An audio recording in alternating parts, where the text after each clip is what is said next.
Baik, Assalamualaikum warahmatullahi wabarakatuh. Perkenalkan, nama saya Atisa Wahyunianti dengan NIM D023328. Di sini saya akan menjelaskan tentang alur kerja untuk aplikasi Noverse saya. Langsung saja, di sini ada judul dan deskripsi singkat tentang sistem saya. Nah, Noverse ini adalah platform bagi pecinta dan penulis novel untuk menemukan berbagai dan menikmati karya sastra. Aplikasi ini memudahkan pencarian novel berdasarkan genre, mendukung pembelian karya legal dari penerbit terpercaya, serta membangun komunitas literasi yang interaktif. Dengan Noverse, dunia novel menjadi lebih dekat dan mudah diakses oleh semua orang. Kemudian, tujuan utama dari aplikasi ini. Nah, aplikasi Noverse ini dikembangkan untuk memberikan ruang terpercaya bagi pembaca dalam menemukan dan membeli novel secara legal. Nah, sekaligus juga untuk menjadi wadah bagi penulis untuk menyalurkan dan mempublikasikan karyanya kepada pembaca yang lebih luas. Selanjutnya, ada rancangan sistem atau aplikasi. Nah, rancangan sistem aplikasi Noverse ini digambarkan menggunakan flowchart yang ada di samping untuk memperlihatkan alur logika utama sistem. Nah, flowchart ini menunjukkan bagaimana pengguna berinteraksi dengan aplikasi mulai dari proses masuk, yaitu login, hingga menyelesaikan aktivitas membaca atau menulis karya. Nah, di sini untuk alur kerja sistemnya itu kita mulai dari masuk dulu. Ketika kita sudah punya akun, kita langsung masuk. Ketika belum punya akun, kita klik daftar dulu. Nah, setelah melakukan proses tersebut, kita akan diarahkan ke halaman beranda, yang kemudian akan ada pilihan aktivitas. Kita ingin membaca novel ataupun menulis karya. Nah, jika kita ingin membaca novel, akan ada tampilan daftar novel. Kemudian di situ kita akan memilih novelnya dan lihat detail novelnya seperti apa deskripsinya, ulasannya, dan lain-lain. Kemudian di situ akan terbagi lagi jenis novelnya. Ketika seseorang ingin membeli novel di aplikasi Noverse ini atau pengguna ingin membeli novelnya, akan ada dua pilihan, dia mau ebook atau buku yang berbentuk fisik. Nah, untuk ebook ini di bagian profil pengguna itu ada tombol klik atau beli sekarang. Nah, setelah kita klik itu akan muncul untuk konfirmasi pembayaran. Kemudian setelah kita menyelesaikan konfirmasi pembayaran, buku tersebut akan otomatis bertambah ke library. Kemudian setelah kita membacanya, kita bisa memberikan ulasan atau rating. Kemudian selesai. Nah, tapi jika dia ingin membeli buku secara dalam bentuk fisik, pengguna dapat mengunjungi profil pengguna lain yang mengupload buku tersebut, kemudian klik link marketplace-nya. Nah, pengguna akan dibawa ke aplikasi e-commerce seperti Shopee, Tokopedia, dan lain-lain. Kemudian selesai. Nah, ketika pengguna memilih aktivitas menulis karya, dia akan membuat karya, kemudian isi detail karyanya seperti deskripsinya, apa genrenya, kemudian jika dia ingin mempublikasikannya, klik publikasi, tapi jika dia ingin mempublikasikannya nanti, klik simpan. Kemudian karya itu yang sudah dipublikasikan akan muncul di profil pengguna, kemudian selesai. Kemudian ada model pengembangan perangkat lunak. Nah, di sini model yang saya gunakan itu prototype. Model prototype adalah pendekatan pengembangan perangkat lunak yang menekankan pada pembuatan purwarupa atau prototipe awal dari sistem. Nah, tujuannya adalah agar pengguna dapat melihat bentuk sistem lebih cepat, memberikan umpan balik, dan membantu pengembangan perbaikan rancangan sebelum sistem final digabung. Nah, tahapan umum untuk model ini, yang pertama itu ada pengumpulan kebutuhan. Nah, di sini kita menentukan kebutuhan utama sistem Noverse ini. Nah, seperti fitur membaca, menulis, dan pembelian novel. Kemudian ada perancangan awal, membuat tampilan antarmuka awal menggunakan Figma sebagai simulasi interaksi pengguna. Nah, selanjutnya itu ada pembuatan prototipe. Nah, pembuatan alur navigasi, layout halaman, dan fitur visual seperti beranda, profil penulis, halaman novel, serta proses pembelian. Kemudian ada evaluasi dan umpan balik. Di sini menunjukkan hasil prototipe kepada calon pengguna atau dosen pembimbing untuk mendapatkan saran dan koreksi. Nah, selanjutnya ada perbaikan prototipe. Melakukan penyesuaian desain dan alur berdasarkan masukan pengguna, sebuah sistem dikembangkan secara penuh. Untuk yang terakhir itu ada implementasi akhir. Setelah rancangan disetujui, sistem siap dikembangkan menggunakan framework sesuai kebutuhannya, misalnya Laravel, Flutter, dan juga Android Studio. Kemudian ada metode prototype dipilih karena karakteristik proyek Naverse, yang mana masih dalam tahap perencanaan ide dan belum memiliki implementasi penuh. Kemudian berfokus pada desain dan pengalaman pengguna, yaitu UI atau UX-nya, dan alur interaksi visual, bukan pada pengkodean kompleks. Kemudian membutuhkan masukan pada pengguna awal, yaitu pengguna kita di sini ada penulis dan juga pembaca, untuk memastikan fitur-fitur yang dikembangkan ini benar-benar sesuai dengan kebutuhan oleh pengguna.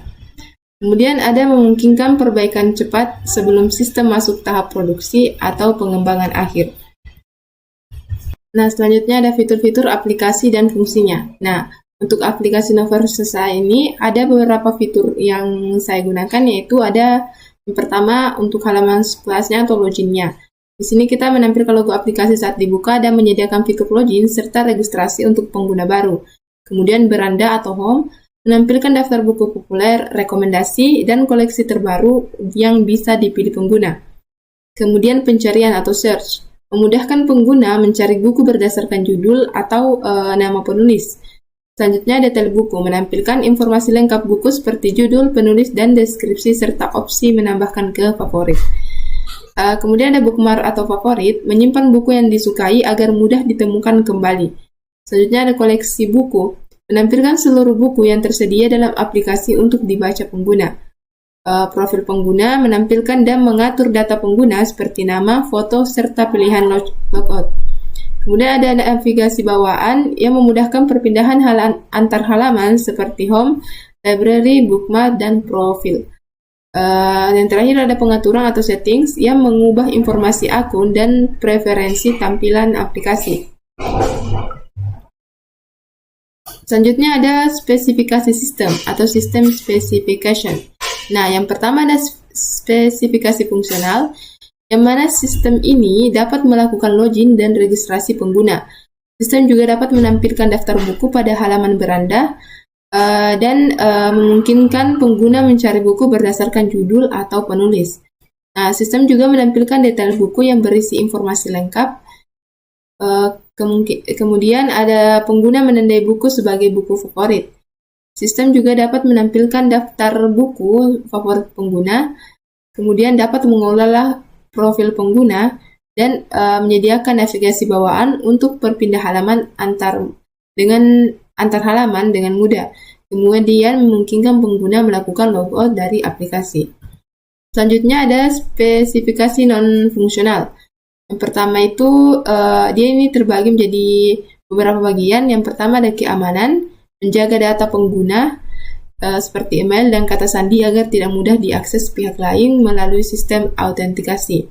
Kemudian ada performa, aplikasi berjalan ringan dan responsif saat berpindah halaman atau memuat data buku.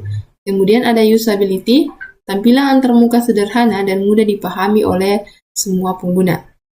Selanjutnya ada reliability, aplikasi stabil dan jarang mengalami error atau gangguan. Kemudian ada portabilitas, dapat dijalankan di berbagai perangkat dan versi Android tanpa masalah tampilan.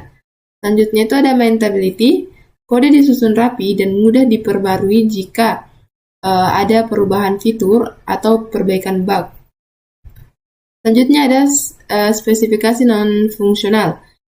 Ini lanjutan yang tadi, yaitu scalability. Sistem dapat dikembangkan lebih lanjut, seperti penambahan fitur, komentar, atau rating. Kemudian ada compatibility, kompatibel dengan berbagai ukuran layar dan terhubung dengan layanan seperti Firebase. Kemudian availability itu dapat digunakan kapan saja selama perangkat terhubung di internet. Kemudian ada efisiensi, menggunakan sumber daya perangkat secara hemat agar tidak membebani memori dan baterai. Selanjutnya ada spesifikasi teknis. Yang pertama pada perangkat keras atau hardware.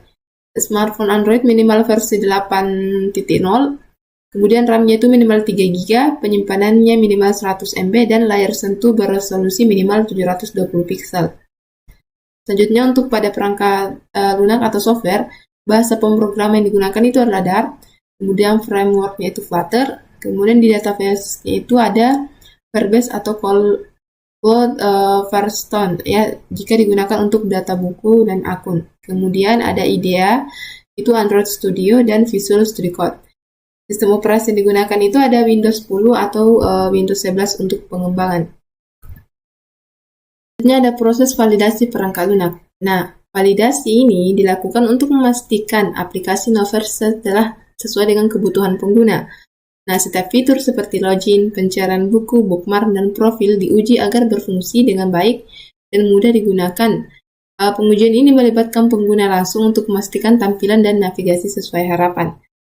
Nah, di sini metode validasi yang digunakan itu ada black box testing, yang mana dia menguji fungsi aplikasi tanpa melihat kode program. Kemudian ada UAT atau pengguna mencoba aplikasi dan memberikan umpan balik. Kemudian ada requirement review atau memastikan seluruh kebutuhan sistem telah terpenuhi. Nah, kemudian ada proses pengujian atau testing setiap fitur. Pengujian dilakukan untuk memastikan setiap fitur pada aplikasi dapat berfungsi sesuai kebutuhan pengguna. Metode yang digunakan adalah black box testing, yaitu menguji fungsi aplikasi tanpa melihat kode program. Nah, yang pertama itu ada login dan registrasi. Untuk skenario ujinya, pengguna memasukkan email dan kata sandi yang valid. Nah, hasil yang diharapkan itu pengguna berhasil masuk ke aplikasinya. Kemudian ada beranda, aplikasi menampilkan menampilkan daftar buku, kemudian daftar buku muncul dengan benar. Nah, selanjutnya ada pencarian buku. Skenario ujinya itu pengguna mengetikkan judul buku di kolom pencarian. Hasil yang diharapkan itu buku yang dicari muncul sesuai dengan kata kuncinya. Selanjutnya ada detail buku. Pengguna memilih salah satu buku, kemudian hasil yang diharapkan itu informasi detail buku yang ditampil dengan lengkap. Selanjutnya ada bookmark atau favorit. Pengguna menekan ikon bookmark, buku tersimpan di daftar favorit. Profil pengguna. Pengguna membuka halaman profil, yang hasil yang diharapkan itu data pengguna tampil dengan benar. Selanjutnya ada logout. Pengguna memilih tombol logout, aplikasi kembali ke halaman login. Nah, selanjutnya ada lingkungan uji atau testing environment. Nah, pengujian aplikasi Noverse dilakukan menggunakan perangkat dan konfigurasi berikut. Pertama ada perangkat keras atau hardware. Yang kita gunakan adalah smartphone Android, yang mana RAM-nya itu 4 GB, kemudian ROM-nya itu 64 GB.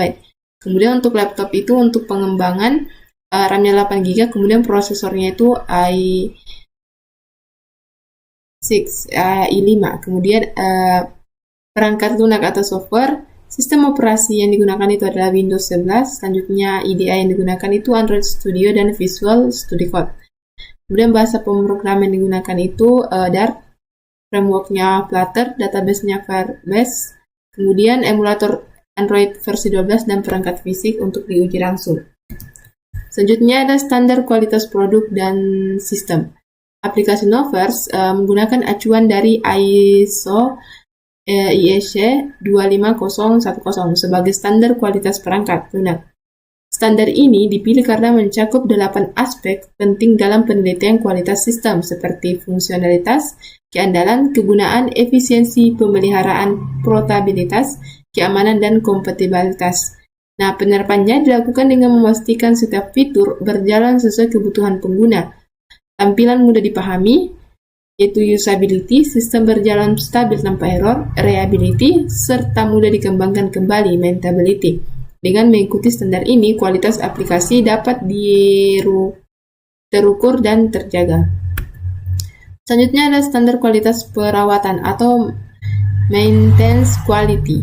Dalam tahap pemeliharaan, aplikasi Noverse mengikuti proses sederhana untuk menjaga kualitas sistem, meliputi pertama dokumentasi kode agar pengembang mudah memahami struktur program. Kemudian ada version control atau GitHub digunakan untuk mencatat setiap perubahan kode dan memudahkan rollback bila terjadi error. Selanjutnya ada bug tracking yang dilakukan untuk mencatat dan memperbaiki kesalahan yang ditemukan saat pengujian. Yang terakhir ada update rutin, diterapkan jika ada penyesuaian fitur atau perbaikan keamanan. Nah, prosedur ini memastikan aplikasi tetap stabil dan mudah diperbarui di masa mendatang. Selanjutnya ada standar kualitas. Selanjutnya, peserta kontribusi eksternal atau external contribution. Nah, proyek Naverse tidak melibatkan kontribusi eksternal seperti developer luar atau tester profesional. Seluruh proses perancangan dan pengembangan pengujian dan evaluasi dilakukan oleh tim pengembang internal atau pengembang utama. Alasannya, skala proyek masih dalam tahap pengembangan akademik sehingga belum membutuhkan tim eksternal. Namun, masukan dari pengguna uji tetap dipertimbangkan untuk peningkatan kualitas aplikasi. Nah, itu saja tadi penjelasan singkat dari saya mengenai proses dari aplikasi Naverse saya. Lebih dan kurangnya mohon dimaafkan. Saya ucapkan wabillahi taufiq wal hidayah. Wassalamualaikum warahmatullahi wabarakatuh.